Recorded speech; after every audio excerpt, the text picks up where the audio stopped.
अमोल कोल्हेंना निवडणुकीचं पाडण्याचं चॅलेंज दिल्यानंतर अजित पवार प्रत्यक्ष कामाला लागलेत। शरद पवारांच्या जुन्नर दौऱ्यानंतर अजित पवारांनी देखील जुन्नरमध्ये मेळावा घेतलाय। अजित पवार आणि खासदार अमोल कोल्हेंमधील संघर्षाचा आढावा घेऊयात या स्पेशल रिपोर्टमधून। अमोल कोल्हेंच्या मतदारसंघात अजितदादांची एंट्री। त्यांची प्रतिक्रिया त्यांना लग्लाप। मी काल सांगितलेलं ते माझं फायनल संपलं। अजितदादांकडून कोल्हेंविरोधात फाशीत टाकायला सुरुवात।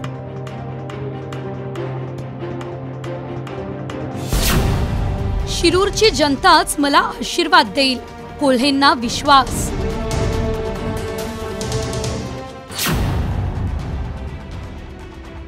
खासदार अमोल कोल्हे यांना पाडण्याचं चॅलेंज दिल्यानंतर अजित पवार यांनी शिरूरमध्ये एंट्री केली। अजित पवार यांनी अमोल कोल्हेंविरोधात फाशी टाकायला सुरुवात केल्याची चर्चा आहे। आम्ही कुठेही कमी पडणार नाही, आम्हाला साथ द्या असं आवाहन अजितदादांनी मतदारांना केलंय। तर दुसरीकडे जनता माझ्या कामाची दखल घेईल असा विश्वास अमोल कोल्हे यांनी व्यक्त केलाय। शेतकरी कुठं मागे राहू नये हीच आमच्या सगळ्यांची भूमिका आहे। तुम्ही आजपर्यंत आम्हाला साथ दिली, आशीर्वाद दिले, इथनं पुढे पण असेच आशीर्वाद आणि साथ द्या। आम्ही कुठं कमी पडणार नाही हा विश्वास व्यक्त करतो। बघा दादा हे फार मोठे नेते आहेत, माझ्यासारख्या लहान कार्यकर्त्याने त्यांच्या नेतृत्वाविषयी बोलणं उचित ठरणार नाही। हा लोकशाहीने प्रत्येकाला अधिकार दिलेला आहे। पहिल्या टर्म मध्ये 3 वेळा संसद रत्न पुरस्कार हा शिरूर लोकसभा मतदारसंघाच्या आशीर्वादाने मिळाला। फर्स्ट टाइम निवडून आलेल्यांमध्ये देशभरातला 3रा क्रमांक हा शिरूर लोकसभा मतदारसंघाचा हा क्रमांक मिळालेला आहे आणि हे सगळं जनता बघते, त्यामुळे जनता नक्की आशीर्वाद देईल असा विश्वास आहे।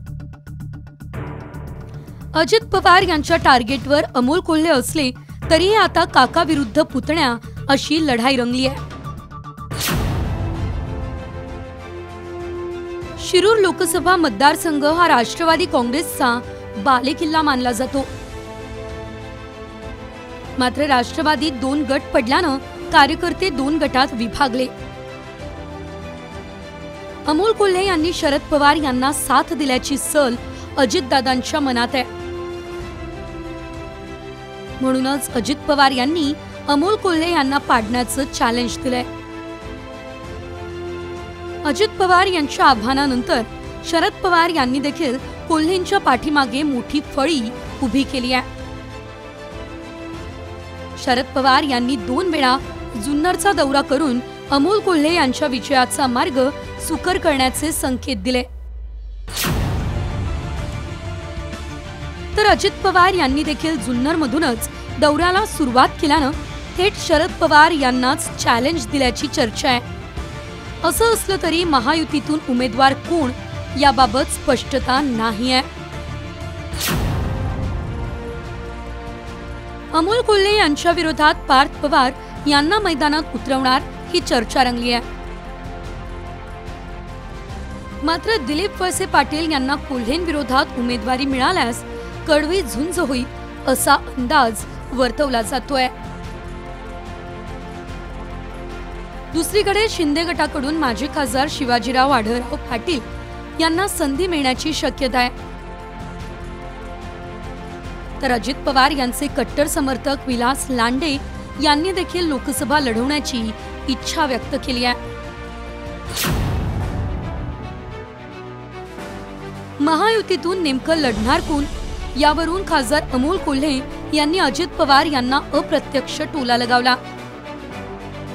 तर महायुतीमधून शिरूरची उमेदवारी मिळवण्यासाठी अजितदादा शक्ती प्रदर्शन करत असतील असं न कळतपणे म्हटलंय। शिरूर लोकसभा मतदारसंघाची जागा कोण लढवणार हे ठाऊक नाहीये, त्यामुळे याआधी शिवसेना शिंदे गटानं शक्ती प्रदर्शन करून ती जागा आपल्याकडे यावी असा प्रयत्न केला होता। त्यामुळे मला असं वाटतं की या पद्धतीनं हे शक्ती प्रदर्शन करून ही उमेदवारी कोणाकडे यावी यासाठी प्रत्येक जण आपली ताकद आजमावण्याचा प्रयत्न करतो। शिरूर लोकसभा मतदारसंघात महाविकास आघाडी विरुद्ध महायुती अशी लढत रंगणार आहे। मात्र असं असलं तरी शिरूरच्या बालेकिल्ल्यात पवार विरुद्ध पवार अशीच रंगत होणार हे निश्चित।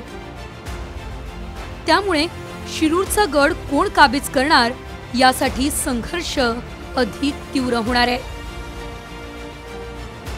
रोहिदास गाडगे, साम टीव्ही न्यूज, जुन्नर, पुणे.